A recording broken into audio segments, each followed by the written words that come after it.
ഞങ്ങൾ റവന്യൂ വകുപ്പ് ജില്ലാതല അവലോകന യോഗങ്ങൾ നടന്നുകൊണ്ടിരിക്കുകയാണ്. അതിൻ്റെ ഭാഗമായിട്ട് എറണാകുളം ജില്ലയിലെ അവലോകന യോഗം എറണാകുളത്ത് വെച്ച് നടക്കുകയാണ്. മന്ത്രിയായതിനു ശേഷം ആദ്യത്തെ ഔദ്യോഗികമായ പരിപാടിക്ക് വരുന്നതിന് മുമ്പായിട്ട് DCC ഓഫീസിൽ വരുന്നതിൻ്റെ ഭാഗമായിട്ട് DCC ഓഫീസിൽ വന്നതാണ്. റവന്യൂ വകുപ്പ് ഒട്ടനവധി പരിപാടികൾ 100 ദിന കർമ്മ പരിപാടികളുടെ ഭാഗമായിട്ട് അനൗൺസ് ചെയ്തിട്ടുണ്ട്. അതൊക്കെ വേഗത്തിൽ നടപ്പാക്കുന്നതിൻ്റെ ഭാഗമായിട്ടുള്ള കാര്യങ്ങൾ കൂടി ചർച്ച ചെയ്യുന്നതിന് വേണ്ടിയാണ് ഇത്തരം അവലോകന യോഗങ്ങൾ വിളിച്ച് ചേർത്തിട്ടുള്ളത്. ജനങ്ങളുമായി ഏറ്റവും കൂടുതൽ ബന്ധപ്പെടുന്ന ഒരു വകുപ്പ് എന്നുള്ള നിലയ്ക്ക് ജനങ്ങളുടെ പ്രശ്നങ്ങളും പ്രയാസങ്ങളും പരമാവധി ലഘൂകരിക്കുവാനും വില്ലേജ് ഓഫീസുകൾ ജനങ്ങൾക്ക് ഒരു വട്ടം വരുന്ന ആവശ്യത്തിന് ഒരുപാട് പ്രാവശ്യം വരേണ്ട സാഹചര്യമില്ലാതെ ജനസൗഹൃദ ഓഫീസുകളാക്കി മാറ്റുക തുടങ്ങി ഒട്ടനവധി കാര്യങ്ങൾ റവന്യൂ വകുപ്പ് നടപ്പാക്കാൻ തീരുമാനിച്ചിട്ടുണ്ട്. അതുപോലെ തന്നെ പട്ടയം നൽകുന്ന കാര്യത്തിലായാലും ഭൂമി തരം മാറ്റം ഏതാണ്ട് 2.5 ലക്ഷം അപേക്ഷകളാണ് പെൻഡിങ്.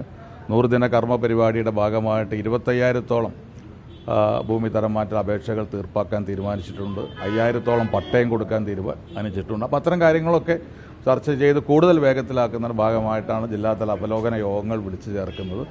അതുമായിട്ട് ഇന്ന് എറണാകുളത്ത് 10:30 മണിക്കാണ്. ഞാൻ ജസ്റ്റ് ഇവിടെ വന്ന് DCCയിൽ ഒന്ന് കയറി നേരെ അങ്ങോട്ട് പോകും. പ്രത്യേകിച്ചൊന്നുമില്ലല്ലോ. നേതാക്കളും KPCC നേതാക്കളും മുഖ്യമന്ത്രിയെ കാണാൻ പറ്റില്ല വലിയൊരു കാര്യം സൂചിപ്പിക്കുന്നത്. അപ്പോൾ പാർട്ടിയും സർക്കാരും രണ്ട് തട്ടിലായോ? ഞങ്ങളൊക്കെ പാർട്ടിയാണ്, പാർട്ടിയുടെ ഭാഗമായിട്ടാണ്. ഞാൻ KPCCയുടെ വർക്കിംഗ് പ്രസിഡന്റാണ്. KPCC പ്രസിഡന്റ് ഈ ഗവൺമെന്റിന്റെ ഭാഗമാണ്. അപ്പോൾ അതിനകത്ത് നിങ്ങൾ ഉണ്ടാക്കുന്ന അല്ലെങ്കിൽ ഇത്തരം ചോദ്യങ്ങൾ ഉണ്ടാക്കുന്നതിനപ്പുറത്ത് വേറെ വലിയ പ്രയാസങ്ങളൊന്നുമില്ല. പിന്നെ KSU യൂത്ത് കോൺഗ്രസ് നേതാക്കൾ എക്കാലത്തും കേരളത്തിൽ കോൺഗ്രസിനെ അറിയാത്തവരാണോ നിങ്ങൾ? യൂത്ത് കോൺഗ്രസും KSUവിൻ്റെ സ്വഭാവം എന്ന് പറഞ്ഞാൽ അവർക്കൊരു സ്വതന്ത്രമായ ഒരു സ്വഭാവം മുൻകാലങ്ങളിൽ അവർക്കുണ്ട്. അവർ അഭിപ്രായ പ്രകടനങ്ങൾ നടത്താറുണ്ട്. ഞങ്ങളെ സംബന്ധിച്ചിടത്തോളം ഗവൺമെൻറ് വരുമ്പോൾ അത് DYFI പോലെ SFI പോലെ ഒരു ഭരണവിലാസം സംഘടനകളാക്കി ഞങ്ങളുടെ യുവജന വിദ്യാർത്ഥി സംഘടനകളെ ഞങ്ങൾ ഒരിക്കലും കാണാറില്ല. അപ്പോൾ അവരവരുടെ അഭിപ്രായങ്ങൾ പറയും, അവർക്ക് അതിൻ്റേതായ സ്വാതന്ത്ര്യമുണ്ട്. പക്ഷേ ഞങ്ങൾ ഒരു പ്രശ്നം ഞങ്ങളെപ്പോഴും പറയാറുണ്ട്, ആ ഒരു സ്വാതന്ത്ര്യം അതിന് പരിമിതികളുണ്ട്. ആ പരിമിതികൾക്ക് അപ്പുറത്ത് സംസാരിക്കുന്നത് അംഗീകരിക്കാൻ കഴിയില്ല. അതാരായി കഴിഞ്ഞാൽ അല്ല, അത്തരം അതൃപ്തികളോ അല്ലെങ്കിൽ എന്തെങ്കിലും പ്രയാസങ്ങളുണ്ടോ അവരത് പറയാം, ലീഡർഷിപ്പിനോട് പറയാം. അപ്പോൾ ആ ലീഡർഷിപ്പിനോട് പറഞ്ഞു കഴിഞ്ഞാൽ ലീഡർഷിപ്പ് അത് ഗൗരവമായിട്ട് എടുക്കും, അതിൽ സംശയമൊന്നുമില്ല. പക്ഷേ അതിൻ്റെ പേരിൽ പരിധിവിട്ട അഭിപ്രായ പ്രകടനങ്ങൾ പാടില്ല. അത് വിമർശനങ്ങൾ എപ്പോഴും ക്രിയാത്മകമായിരിക്കണം, സതുദ്ദേശപരമായിരിക്കണം. അത്തരത്തിൽ ഉള്ള വിമർശനങ്ങളെ അതേ രീതിയിൽ തന്നെ കാണുക എന്നുള്ളതാണ് കോൺഗ്രസിൻ്റെ ഒരു സംസ്കാരം. അപ്പോൾ അതല്ലാതെ അങ്ങനെ അവരോട് യുദ്ധം ചെയ്യാനൊന്നും ആരും പോകാറില്ല. എക്കാലത്തും ഇത്തരം കാര്യങ്ങളൊക്കെ ഉണ്ടായിട്ടുണ്ട്. നിങ്ങൾക്കത് പുതുമയായിട്ട് തോന്നേണ്ട കാര്യമൊന്നുമില്ല. അപ്പോൾ വിമർശനങ്ങളെ അതിൻ്റെ പരിമിതിക്കകത്ത് നിന്നുകൊണ്ട് ചെയ്യുക, അതിനപ്പുറത്തേക്ക് പോകരുത് എന്നുള്ളതാണ് ഞങ്ങൾക്ക് സൂചിപ്പിക്കാനുള്ളത്. KPCC യോഗം അല്ല, KPCCക്ക് ആവശ്യമായ എല്ലാ കാര്യങ്ങളും KPCCയുമായി ബന്ധപ്പെട്ട കാര്യങ്ങൾ നടന്നു പോകുന്നുണ്ട്, ചർച്ചകൾ നടക്കുന്നുണ്ട്. ഇന്നലെ KPCCയിൽ പ്രോഗ്രാം, ഇന്നലെ ശ്രീ CV പത്മനാഭൻ സാറുടെ 1ാം ചരമവാർഷിക ദിനമായിരുന്നു.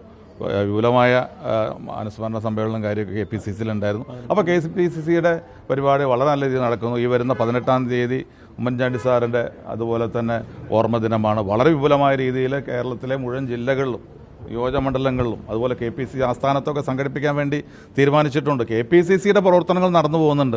നിങ്ങളിങ്ങനെ ഈ പ്രകടിപ്പിക്കുന്ന ആശങ്കയ്ക്ക് വല്ല കാര്യമില്ല. ഈ ഗവൺമെൻറ് വന്നിട്ട് 18-ാം തീയതിക്ക് 2 മാസമേ ആവുന്നുള്ളൂ, അതല്ലാതെ വലിയ കാലദൈർഘ്യമായിട്ടില്ല. അപ്പോൾ അതിനകത്ത് ഗവൺമെൻറ് ചെയ്ത ഒട്ടനവധി നല്ല കാര്യങ്ങളുണ്ട്.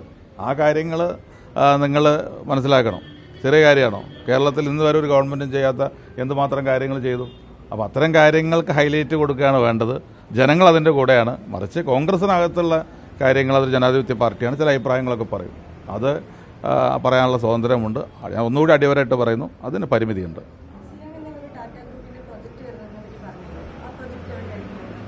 അല്ല, ഞാൻ അതുമായി ബന്ധപ്പെട്ട ഫ്യൂച്ചർ കാര്യങ്ങൾ വരുന്നേ ഉള്ളൂ, കാര്യങ്ങൾ ആലോചിക്കുന്നേ ഉള്ളൂ. അത്തരം കാര്യങ്ങൾ തീരുമാനമാവുന്നേ ഉള്ളൂ.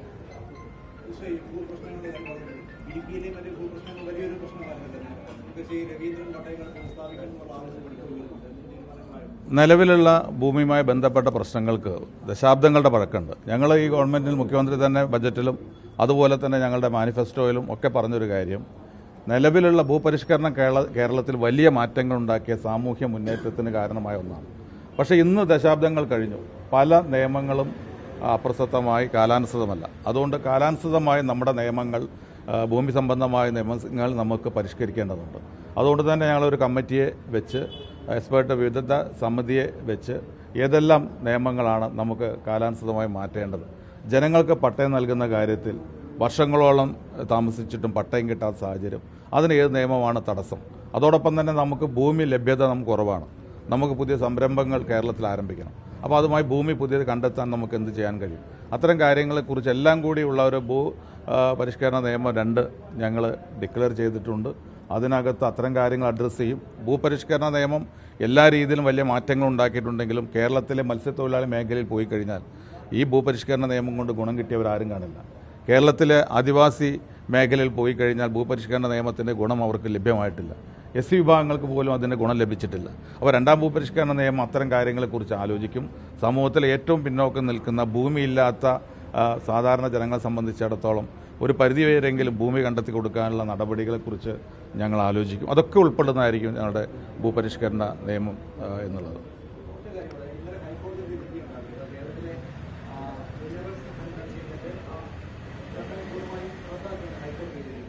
അതുകൊണ്ട് പരിശോധിക്കട്ടെ. ഇവിടുത്തെ വിധിയുടെ പൂർണ്ണമായ രൂപം കിട്ടിയിട്ടില്ല. കിട്ടിക്കഴിഞ്ഞാൽ എന്താണ് അതിനകത്ത് വന്ന് നോക്കിയിട്ട് നമ്മൾ ആലോചിച്ച് ചെയ്യും. Okay, thank you.